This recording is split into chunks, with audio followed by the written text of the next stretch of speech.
Hi, welcome to this episode of Vino Esperienza with David Alexander. Glad you can join us. If you get a chance, make sure that you subscribe and like our channel. We're trying to increase this channel, obviously. So share it with your friends if they're interested in experiencing wine. I feel that wine is a part of human experience. It's a fantastic time to talk about it, to share our experiences with it, and maybe share some new varietals, something that we haven't tried before, or new labels. And so today we're actually going to try something a little different. We're going to do some dessert wine. These are typically sweeter wines that are used after dinner. Sometimes they're used as an aperitif as well. Sometimes they're even used with a meal. You can, in fact, some of the ones that we're going to be tasting today are actually suggested pairing or would be with main dishes. And I think it's really kind of interesting, these wines. So let's talk about a little bit about the history of them, how they're prepared, how they're made, and then we're going to share them together, experience them together. Okay, here we go. First of all, we're going to talk about port wine. Port wine is a fortified wine coming from the Douro Valley of northern Portugal. This is a area that is very historic. Actually, have been producing these wines for many, many years.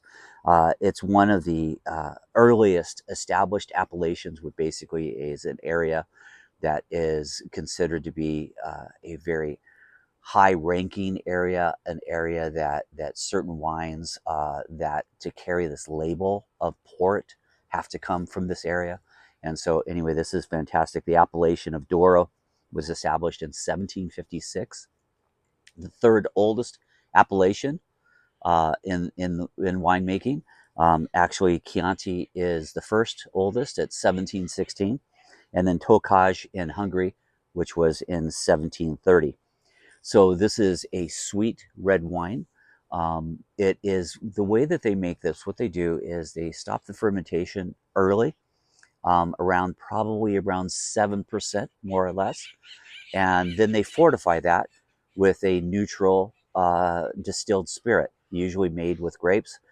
This is many times called brandy. I've read that it's not necessarily what we would drink as brandy, but it is actually a distilled grape spirit that's added to this. What that does, stops the fermentation at that point.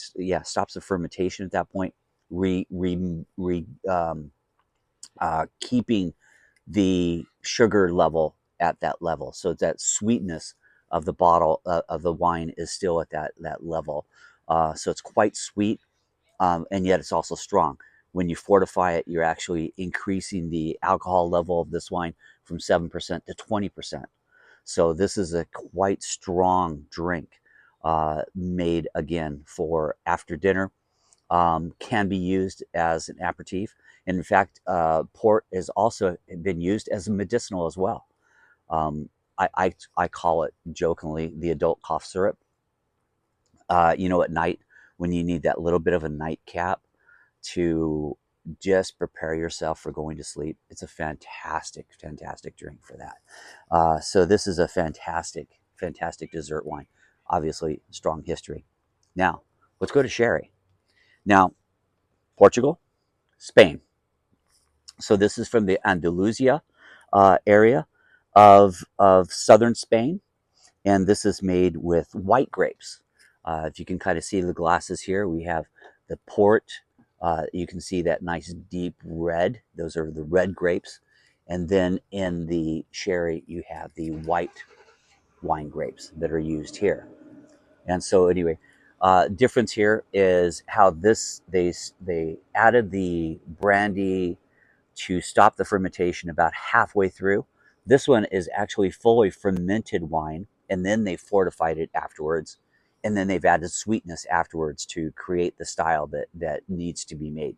Like for example, sherry can come in all forms of dry, medium sweet to super sweet.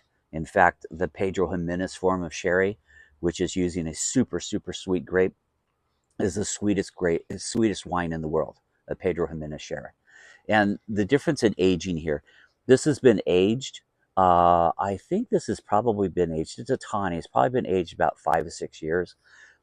This one is put in a system called the Solaris system. So you have these stacked barrels, usually about, I think they're about 7 high.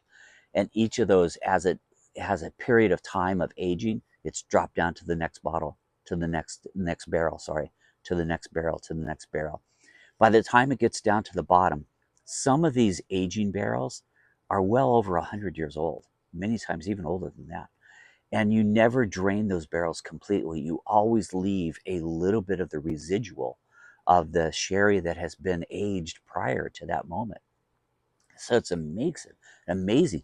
This sherry may actually have part of it could be coming from sherry over 100 years old. That's incredible, the aging process on this. But different, very different, these two wines. Obviously, we have the white wine grapes, we have the red wine grapes. The sweetness level is approximately the same on both of these. So let me talk about these particular wines. Oh, also let me talk about the history of this. This was probably made as far back as 711 AD. That's when distillations happened in the Jerez part of Spain. That's when they started doing distillation there. And so that's when sherry could have possibly been made as early as 711 AD. Wow. Wow. This one, 1736, when the appellation was established. 711. Incredible. What a history. Okay, so let's talk about the Quinta das Carvahlas. This is a reserve tawny port, 20% ABV, $24.99 at Total Wine and More. Fantastic value on this. Dark cherry fruit aromas with flavor with a hint of vanilla. Grape varietals are Touriga Nacional, Touriga Franca, and Tinto Ruiz. Pairings, they're saying that you could pair this with some meats, some beef, some lamb, that type of thing. Primarily, I would pair this with chocolate at the end of a meal, chocolate desserts, things like that. Now, my other favorite pairing for this, I even paired it with last night, was with a pipe. I love this with a pipe. It's absolutely incredible. It actually coats your mouth so that the burn of the smoke doesn't affect your mouth as much, and you can actually taste the sweetness of the tobacco. Really incredible. Now, the sherry bottle we have here, this is an Osborne sherry cream, sweet Oloroso style, 17% ABV, $15.99 at Total Wine and More. This is using the Palomino and the Pedro Jimenez grape. So it's a combination of a drier grape with a very sweet grape. Solera aged. So this again is using that barrel system, stacked barrels, where the aging wine goes down to the lower barrels. So woody, resinous aromas give way to a caramel, fig, and roasted walnut flavors. Dessert wine, incredible. And what's interesting about storage on this, I usually leave this out in my cabinet, room temperature. It's fine. I've had it 3 months, even up to 6 months, and still been quite good. Now, this one, they're recommending after it's been open to put that in the fridge just to maintain freshness. You can store this in open. It's fortified. It's not going to go bad, but be careful. Make sure that it's not in warmth. Make sure that it's not getting a lot of sunlight. Those types of things.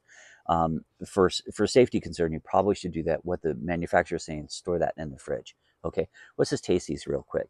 First of all, I'm going to start with the port. This is my favorite. Sweet, rich, heavy. That's why it's such a great wine for cigars or for pipes, because of the fact. And again, fantastic with some dessert, but also I just use it as a nightcap. It's a beautiful nightcap, something at the end of the evening where you just want to rest and relax. And again, let's do the sherry. Again, quite sweet, but definitely different. That white wine grape is not as fruity in a sense. You almost get a little bit more of that nut note on this particular wine. Somebody said it'd be fantastic with French butter cookies. And I say, yes, let's do that. That'd be fantastic. Well, anyway, hope you guys enjoyed this. Leave your comments below. Like the video if you enjoyed it. Let me know any questions you might have. I want to continue to do these and continue to explore the whole world of wine. Thank you so much. This is Vino Esperienza with David Alexander. Thank you.